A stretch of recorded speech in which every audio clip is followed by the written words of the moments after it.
Okay, hello. I wanted to do another quick video blog, just talking about Anderson Silva. Um, it's not 1 in the morning, so I'm not kind of high-strung like I was for that last video, and no, I was not drinking Fletcher. I was just tired and kind of pissed that the fights didn't go the way that I wanted them to. But I wanted to talk specifically about Anderson Silva and his fight. I have to give a disclaimer, though. I just want everybody to know that I have nothing against Canada. I love Canadians. And so Renee and Scott, I have nothing but love for you. But like I said, I've had a couple days to kind of turn over the fight and also read some responses of people that posted on the video, Scott and Jordan. And a few other people have been sending me emails and just kind of talking to friends, and this is what I think. I still think it's very, very unfortunate that people booed Anderson Silva. I think you have to ask yourself, what is Anderson Silva's goal in fighting? I think ultimately it boils down to this. Is his goal to please fans when he fights, or is his goal to win fights? And I think Anderson Silva fights to win. He fights to defend his title. He fights.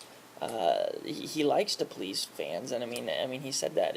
Who wouldn't want to please fans? But ultimately, I think as far as priority lists go, number one is to win. And so I think that a lot of UFC fans are really young. UFC fan, young to MMA in a sense.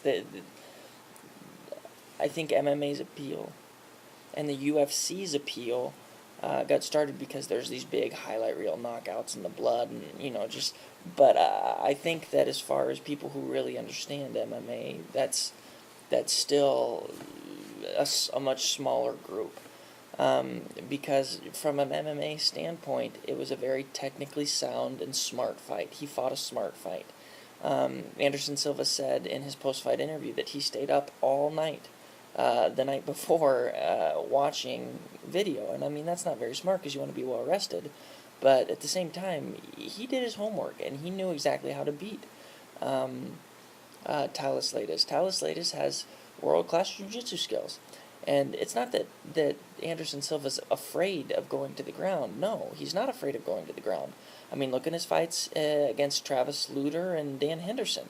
He went to the ground with them, and he beat both of those guys who are technically ground fighters. Dan Henderson's a wrestler, and he beat him on the ground.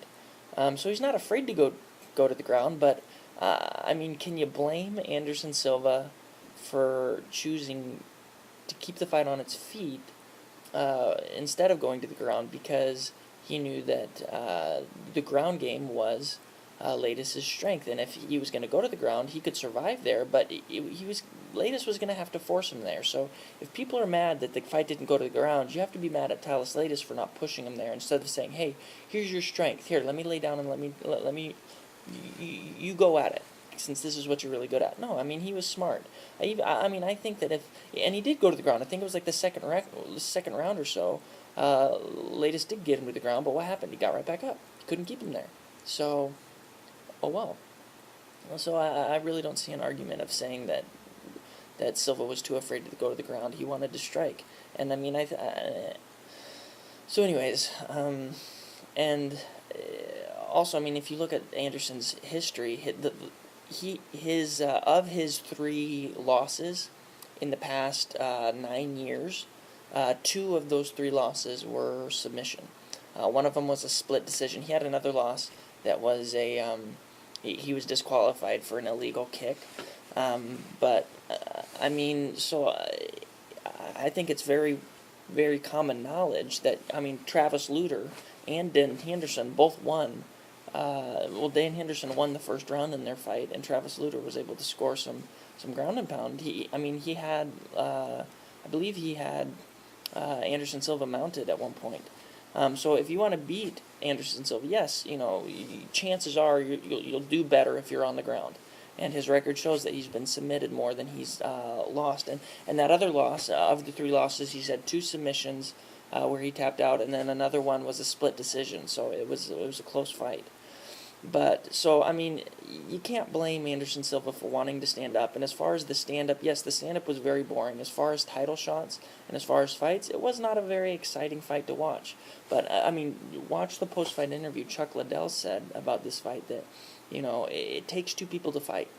And Talis didn't bring it, just like Cote did. And I think it's because, I mean, anybody would be scared to stand there and trade with Anderson Silva after seeing the kind of knockouts and, the striking accuracy that Anderson Silva has. So, I mean, who wouldn't be, a little hesitant to stand there and trade with him? But every time he started kind of getting into combinations and throwing some punches, play just falls to his back. I mean, what's he supposed to do? Yeah, it is frustrating, but I think if you're going to get mad at anybody, you got to get mad at Talis, not Anderson Silva. And so, ultimately, I think that Anderson Silva, like I said in the other video, has really set a precedent for himself because he's been knocking people out ever since he got to the UFC. And people expect that now.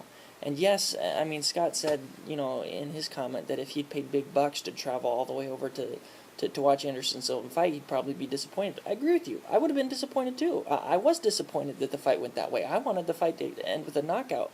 But no way would I boo Anderson Silva because I understand that MMA sometimes goes 5 rounds and goes to decision. That this is not the WWE where every fight needs to end with like a flying armbar off of the top of the cage, and this is not fake. This is the sport of MMA.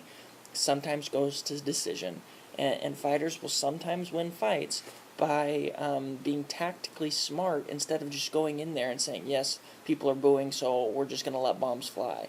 I mean, look at Stephan Bonner and Forrest Griffin. That fight way back when. I mean, yes, that was an amazing fight. It was great to see.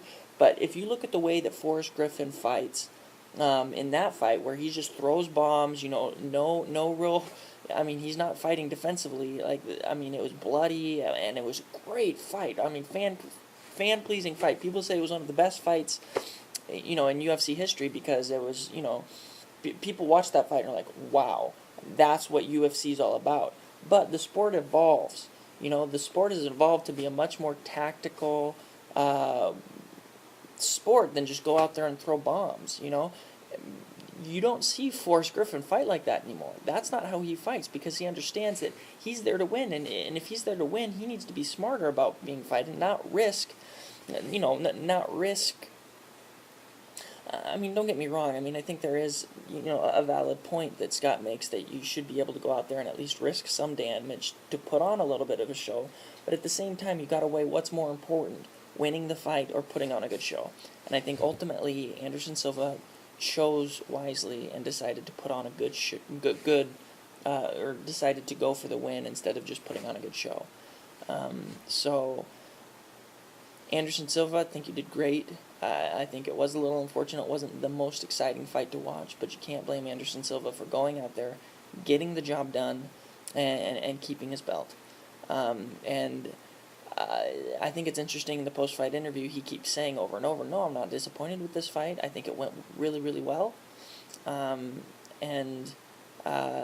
only time that he said sorry is because Dana White kept saying over and over, I was disappointed in this, disappointed. And Anderson Silva apologizes to Dana only because that's his boss. He's got to please his boss. But at the end of the day, I mean, what's most important to Anderson Silva is winning fights. And I think he will try to, and I think, in his fight, you saw him doing, in the later rounds, because he could hear the boos, doing a little dancing and kind of that weird, foot, he kind of did, a hammer fist to the foot, and him attacking Talis knee in the way that he did. I mean, I think that was kind of all for show, but, anyways, you got to give it up for Anderson Silva. He's fighting smart. He is, pound for pound, arguably the best fighter in the world. So I think to boo him would be a crime. And I think it's really unfortunate that UFC fans are tarnishing his name a little bit because of this last fight and the fight with Patrick Cote. So all in all, I side with people who are still raving and praising the name Anderson the Spider Silva.